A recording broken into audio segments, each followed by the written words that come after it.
aMaze was a planned exclusive game for the Nuon that was based on the board game of the same name.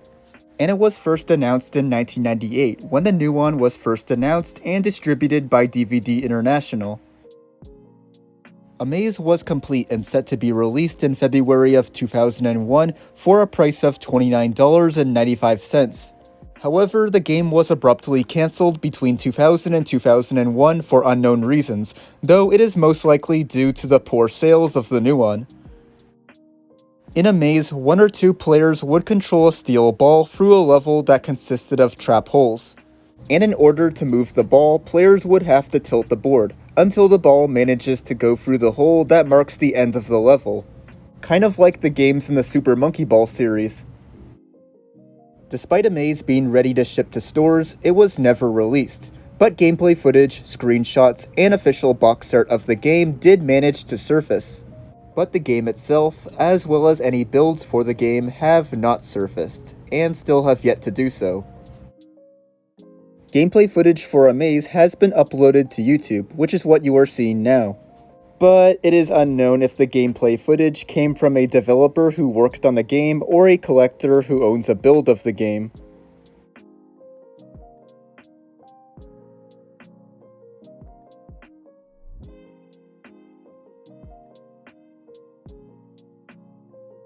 Battle Me was a tech demo for Nintendo's Wii U console that was shown at E3 2011.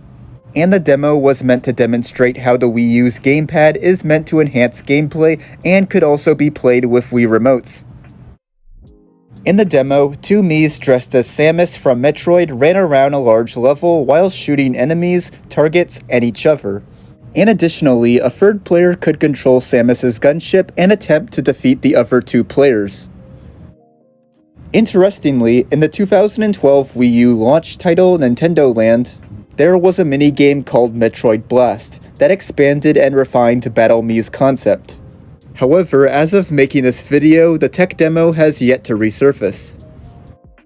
We're at Battle Me for the Wii U, and apparently it's everyone versus me. I'm not sure exactly how I will fare. Apparently I have a bunch of lives, whereas they only have... Oh, sorry, there we go, I already got hit. I'm gonna try to, oh man, I'm just getting nailed right now. So, let's see if we can't. Alright, I got one of them, which is cool. So I'm not sure where my opponents are right now. There's 2 jerks next to me trying to take me out.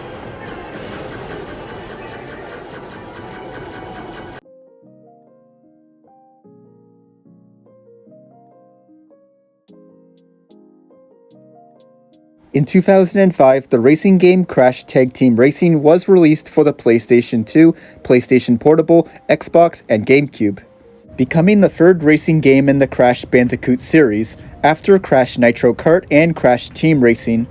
And the game's story focuses on the series' main protagonist, Crash Bandicoot, who must win the ownership of a dilapidated theme park by finding its missing power gems before his nemesis, Dr. Neo Cortex. Upon its release, the game would end up receiving mixed reviews. And while its visual style, humor, and supplementary content were generally praised, the racing mechanics and track designs were criticized for being uninspired, and the game's graphical quality was deemed to be inconsistent. Believe it or not, a Nintendo DS port of the game was going to be released by Sensory Sweep, and was to be released alongside the other versions, however, it was eventually cancelled. The DS port of Crash Tag Team Racing was not going to be a direct port like other versions of the games that were to be released, due to the technical limitations of the DS.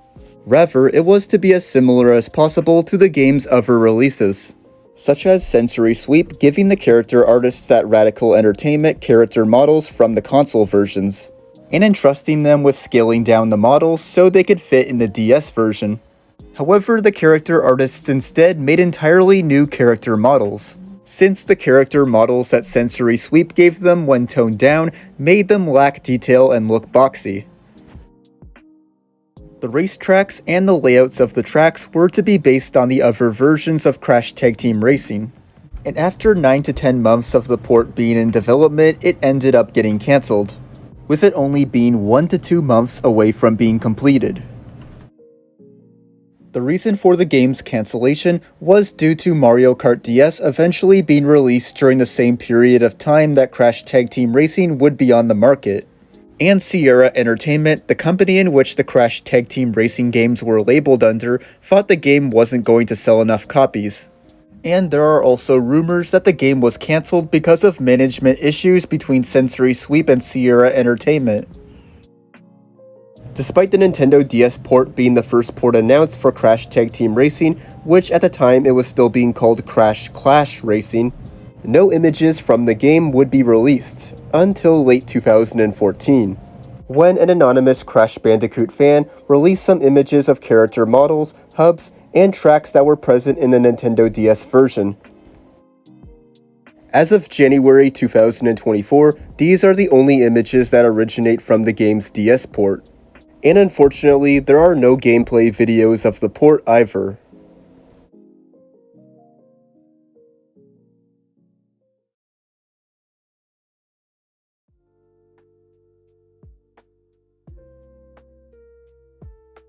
Desert Island 64, also known as Super Real Island, was a planned simulation RPG game that was going to be released for the Nintendo 64's peripheral, the Nintendo 64 disk drive, also known as the 64DD.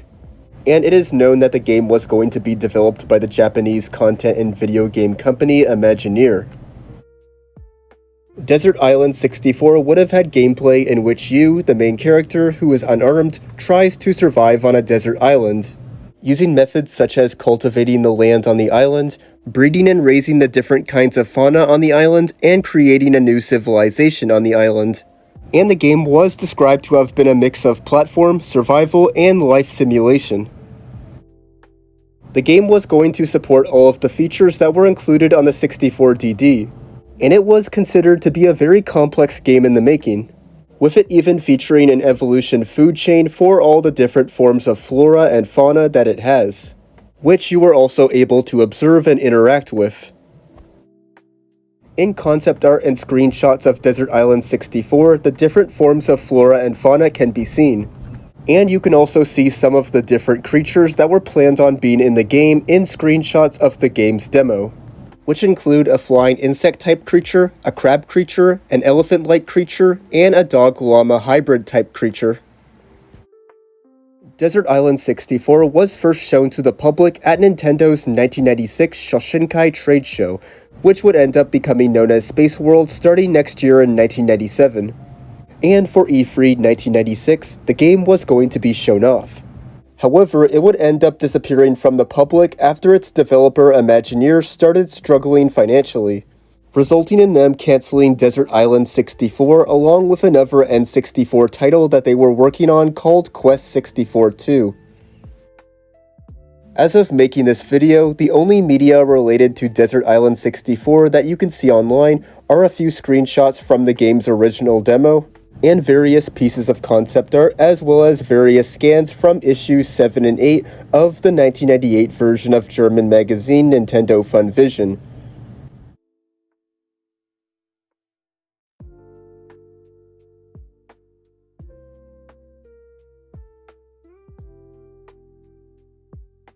So, this game will probably interest you if you are into the early history of video games.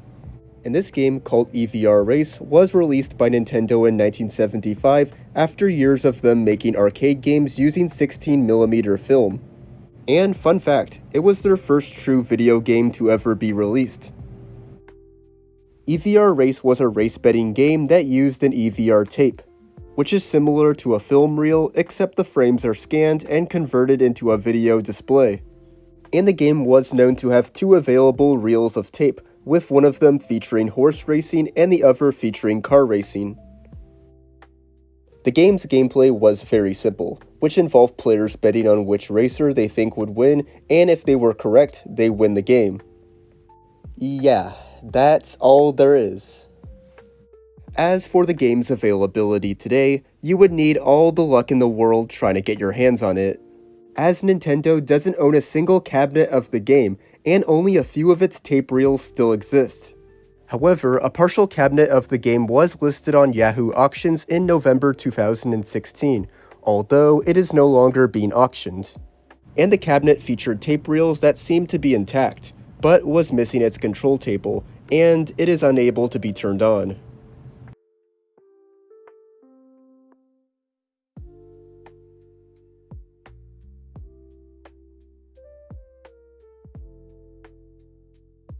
After the release of Fire Emblem Radiant Dawn, Nintendo would work on developing an experimental game that was to be the next game in the Fire Emblem series, and that game was going to be called Fire Emblem Wii.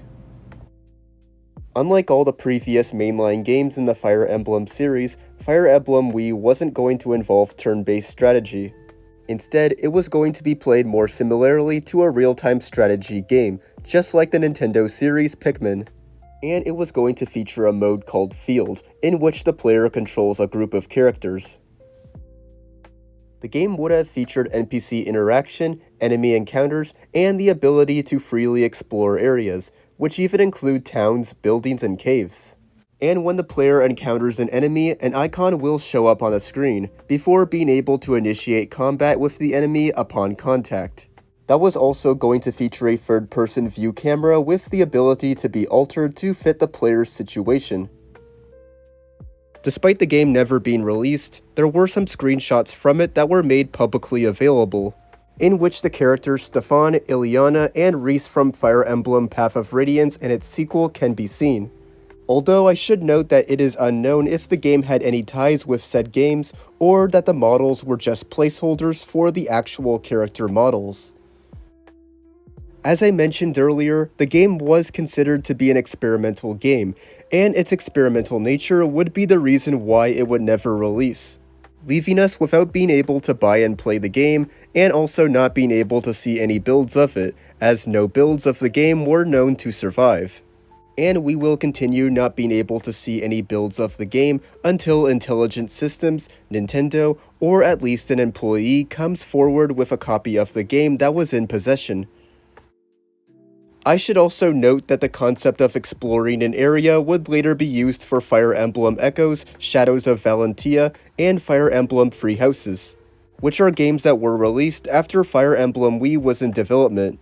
And an even later released Fire Emblem game known as Fire Emblem Engage would expand on the concept of exploring areas even more by allowing players to explore a map post-battle.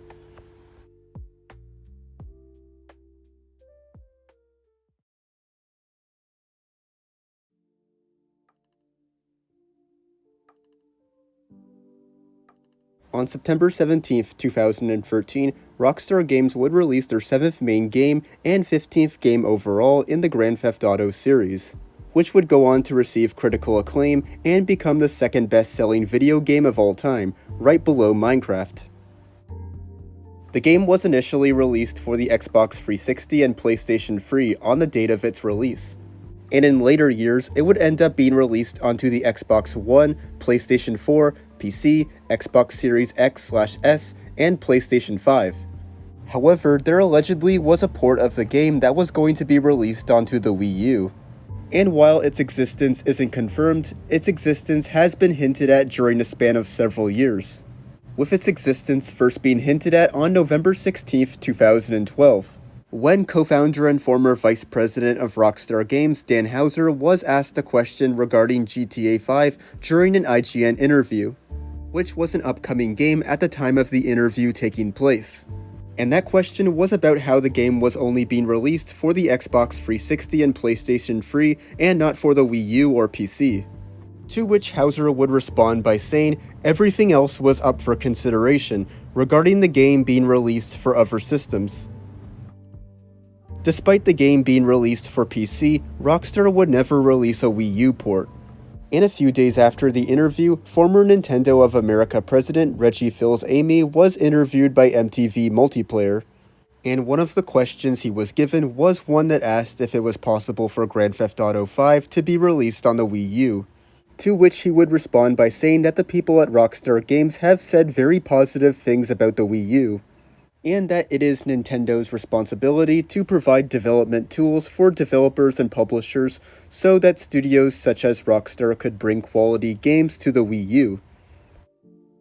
2 years and 4 months later, on March 26, 2015, a former staff member of Unseen64, which is a website dedicated to providing information on video games that have yet to be released, would post a tweet on X saying, "Received a tip a while back that GTA was prototyped for Wii U briefly. A reliable source who will probably have me killed for saying this." Meaning that there was a good chance that a Wii U port of GTA 5 might have actually been in development. There is almost no available information about the Wii U port of GTA 5, and no footage or images from the port have surfaced online, assuming the port existed at some point, which a good amount of people say it never existed because none of GTA 5's promotional material mentions the game having a Wii U port. Although, if it did ever exist, then it would have had to have been scrapped very early on. If we assume that the Wii U port did exist at some point, then we are given two possible reasons as to why it was scrapped. With the first reason being that the game would have been too big to properly work on the Wii U. Since if you are familiar with the game, then you will know that it takes up a lot of data for any system, due to it having so much content within it, such as its huge map for example. And the second reason being that the port was cancelled due to the Wii U having poor sales and a mixed reception. Now, some people believe that GTA 5 wasn't going to be released on the Wii U due to its mature and violent nature, however, that's unlikely the case, since several other M-rated games, such as Call of Duty Black Ops 2, Watch Dogs, and Bayonetta 2 have been ported for the Wii U. And Call of Duty Black Ops 2 was released for the Wii U before GTA 5 even came out. So there was no reason to not release GTA 5 for the Wii U due to it featuring too much mature content. Due to the port's development allegedly being very short-lived, it is very likely that if the port does exist, it would be a proof of concept tech demo rather than something that resembles the final game. At least, that's likely what the game would be. However, we will never know what the game looked like and what its gameplay was like, due to there being a very small amount of information about it.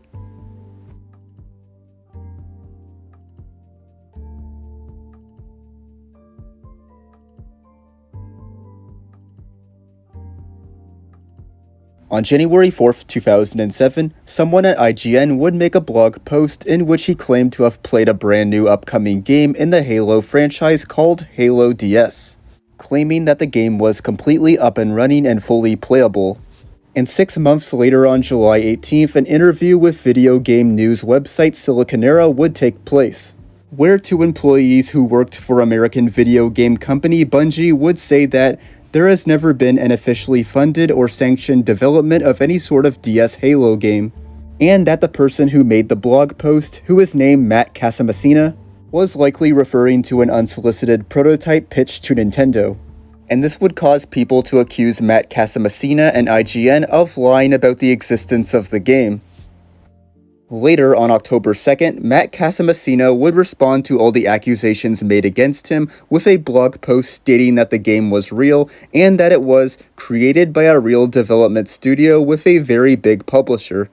And to prove his claim about the game, he would include screenshots and gameplay videos from it. In fact, I'll show you guys a short sample from one of his gameplay videos to give you guys a better idea of what the game could have looked like.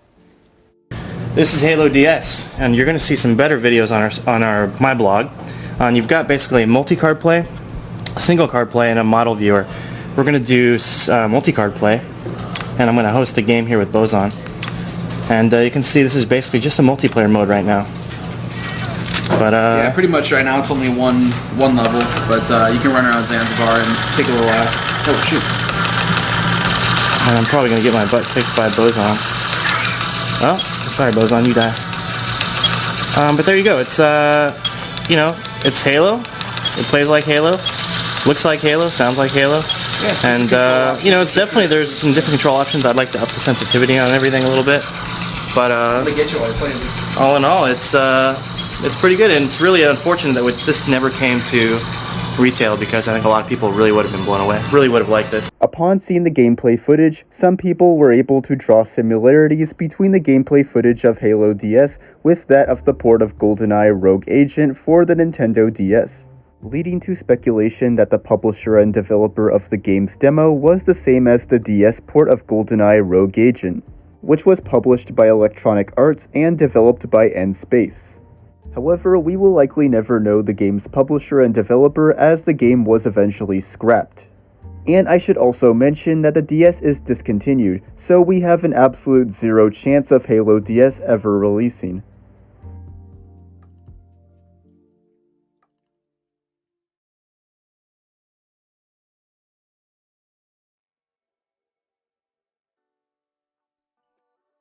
In 2016, a new game was announced at the Level 5 Vision Conference called Inazuma 11 Aries. That was to be a new installment in the Inazuma 11 video game series. Although, I should also mention that Inazuma 11 is also a manga and anime series as well. The game was supposed to release during the years 2018 and 2019 for the Nintendo Switch, PS4, iOS, and Android. And at the Tokyo Game Show of 2018, screenshots, promotional videos, interviews with Level 5 CEO Akihiro Hino, and a trailer for a demo of the game were shown. Supposedly, the game was set to release alongside the anime series that shares the same name as the game. However, the series would end up getting cancelled, resulting in the game's year of release getting pushed back from 2018 to 2019. Before it was cancelled due to another anime series in the Inazuma 11 franchise called Inazuma 11 Aria no Kokuin having begun airing. At the time of Inazuma 11 Aries getting cancelled, it was still in its early stages of development.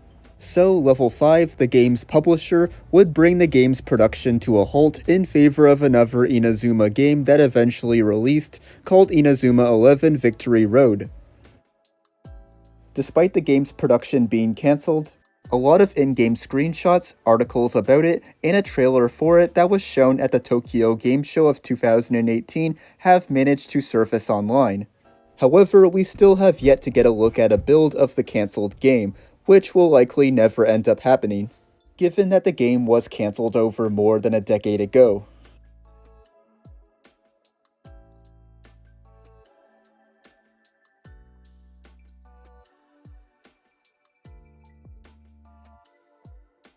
From September 1st to September 26, 2006, McDonald's and Nintendo would make a toy line to get kids active called Take the Mario Challenge, in which kids were able to get toys in their Happy Meals that were either Mario, Yoshi, or Donkey Kong themed.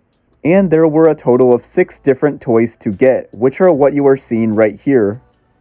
However, what was most interesting of all was that Take the Mario Challenge had an official website in which kids could play 2 Mario-themed browser games that were called Jammin with Mario and Mario's Driving Range.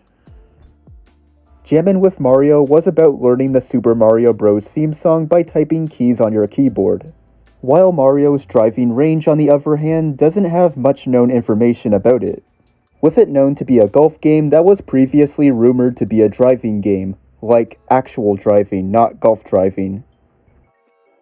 As of making this video, no footage or photos from either of the 2 games have surfaced online, although the official Take the Mario Challenge website is archived, except it is non-functional as most links do not work. Recently, in September of this year, Lost Media Wiki Forums user Free Frogs uncovered the logos for the browser games via secret screens on the website.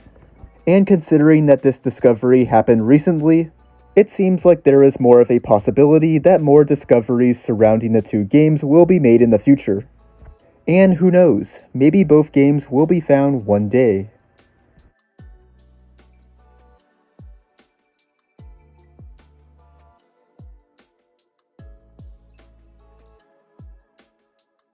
Kid Kirby, also referred to internally as Jelly, was a cancelled Kirby game that would have been developed by DMA Design Limited, who you may now know as Rockstar North.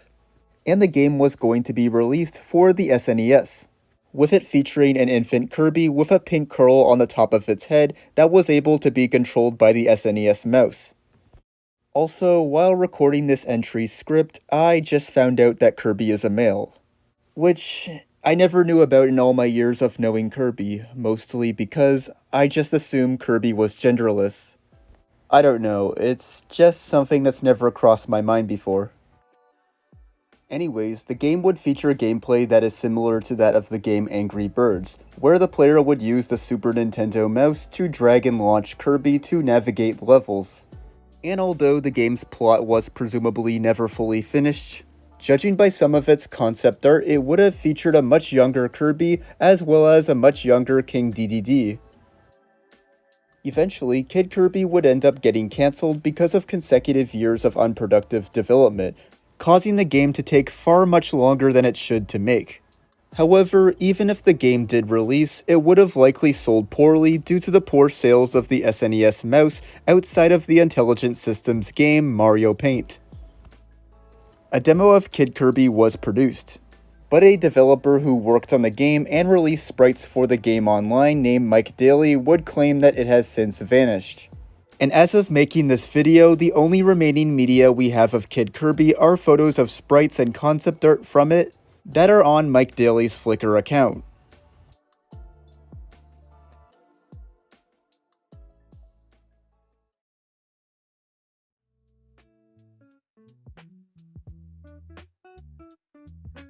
Lock and Chase is an officially licensed conversion of an arcade game by Data East that was released by Mattel under their Mattel Electronics branch in 1982. And the game was known to be the first in a series of conversions based on Data East arcade games. Originally, Mattel made the port of Lock and Chase for their Intellivision console, but they would eventually end up porting the game to the Atari 2600 and Apple II computer, before Mattel Electronics would announce that a port of Lock and Chase would be released for the IBM PC at the January 1983 Consumer Electronics Show in Las Vegas, Nevada. However, unlike the Atari 2600 and Apple II ports, the IBM PC port would never end up releasing. After the IBM version of the game was completed, it would receive final approval from Quality Assurance on September 30th, 1983. But for unknown reasons, any effort to continue manufacturing the game was put on hold, causing the game to be transferred over to the Taiwan office for further development, where they would make unknown changes to it. However, Mattel Electronics would close in 1985 while the Taiwan office was still making changes to it, causing the port to get scrapped. As of making this video, any known copy of the IBM PC port has yet to be discovered, assuming the port was even saved to begin with.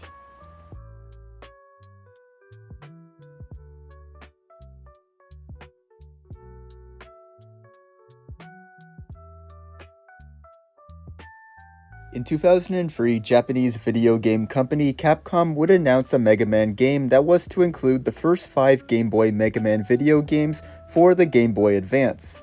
And that game was going to be called Mega Man Anniversary Collection, which wasn't going to be the first Mega Man compilation game, as Capcom also announced another Mega Man Anniversary Collection game in 2003. That ended up releasing onto the PlayStation 2 and GameCube in 2004 and Xbox in 2005, which was a compilation of the 8 console Mega Man games along with a few extras included.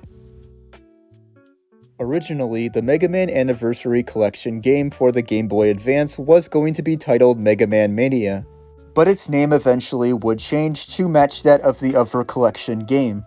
And aside from it featuring the 5 Game Boy Mega Man games, it was also going to update and colorize all of them and include extras like the other collection game did. The game would go through a pretty chaotic development as it was frequently delayed, and at one point almost had the source code for the 5 games it was going to feature end up becoming lost. At least that was what was rumored to have happened according to those who believed to have heard Capcom mention that. But if Capcom did lose the source code, then they would be forced to reprogram all 5 games from scratch. Although it is highly unlikely that they lost the source code or even came close to losing it. as according to a user on the NeoGAF forums, Capcom always archives everything. There was also another rumor that the game was instead going to release onto the Nintendo DS, although Capcom would never confirm that it was true. But what was true was that the game eventually ended up getting cancelled quote-unquote indefinitely, leaving us without the game. As of making this video, any prototype of the Game Boy Advance version of Mega Man Anniversary Collection has yet to surface online. However, a few screenshots from the game and advertisements/promos of it can easily be viewed.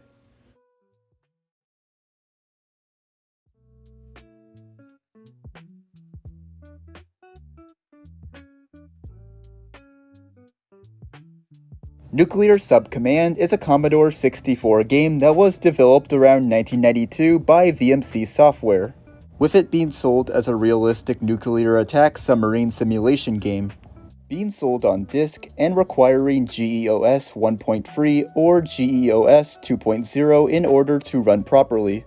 And besides all of that, nothing else is known about the game, with this advertisement being the only known proof of this game's existence. Also, we have yet to have any of the game's developers come forward and give us more information on it. And considering that the game is more than 30 years old, it's highly unlikely that any one of them will come forward in the future. Now, there is a chance that the game never released, most likely due to it being too ambitious for the Commodore 64 to handle. Although the game also could have been unreleased because the Commodore 64 was a dying system in North America as it was more popular in Europe. But either way, we will never know if the game ever released to begin with, as there is barely any information on it.